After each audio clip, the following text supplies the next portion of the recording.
Look up at the night sky, what do you see? Stars, billions of stars. Every star is its own sun.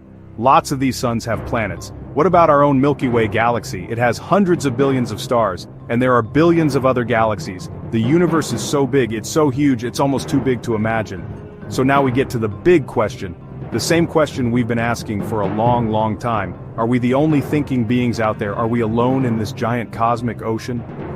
Think about all those numbers, all those stars, all those planets. Could Earth really be the only place, the only cradle of life, the only home for smart beings? Makes you think, doesn't it? We humans are curious creatures. We explore, we ask questions, we look for answers. Then all of a sudden, a new mystery popped up. Not too long ago, in the year 2007, astronomers were looking at some old information. They found something strange, a powerful blast of radio waves. It only lasted for a few thousandths of a second. Think about that. The blink of an eye, but it was super bright. A sudden flash from the dark universe. What could it be? These are fast radio bursts, or FRBs, as we call them. It's one of the biggest puzzles in astronomy. These aren't quiet little whispers. They're loud, powerful shouts. They come from way outside our galaxy, millions, even billions of light years away. Imagine how much energy that takes to send a signal across all that distance. It must be something really, really big. Then, FRB 121102 was found. This one was special. It didn't just flash once, it flashed again and again. It kept repeating. This changed everything. A one-time thing could be a disaster, like two stars crashing into each other. Boom! And it's over. But a signal that repeats, that means its source is still around. Finding out that FRB 121102 repeated was a big deal. It meant we could study it. We could point our telescopes at it, and wait for it to flash again. And it did, many times. This let astronomers do something amazing. They found its exact location, not just a general direction, but a precise address in the universe. This was a huge step forward. So, where did it come from? So, what are these FRBs anyway? Scientists love a good mystery, and FRBs are a great one. Lots of ideas have been suggested. Let's start with natural ideas. Could they be from magnetars?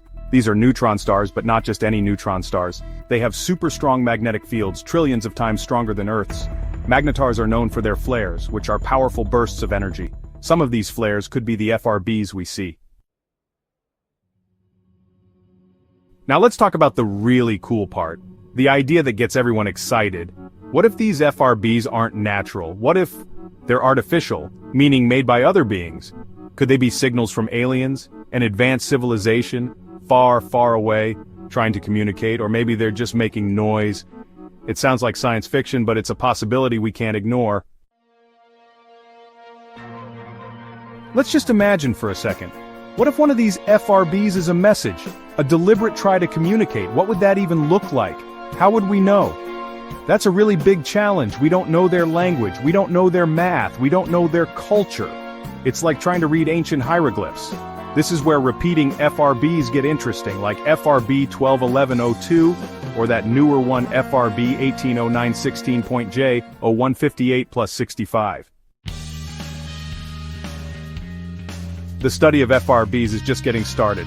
We have more questions than answers, but hey, that's what discovery is all about. New telescopes are coming online, like the CHIME telescope in Canada. This telescope is finding FRBs at an amazing speed. More information means more clues. We're getting better at finding them and pinpointing where they come from. Every new discovery adds another piece to the puzzle. What if we finally figure out the secret? If we find the real source of FRBs? For example, if it turns out they are magnetars, that would be a big win for astrophysics.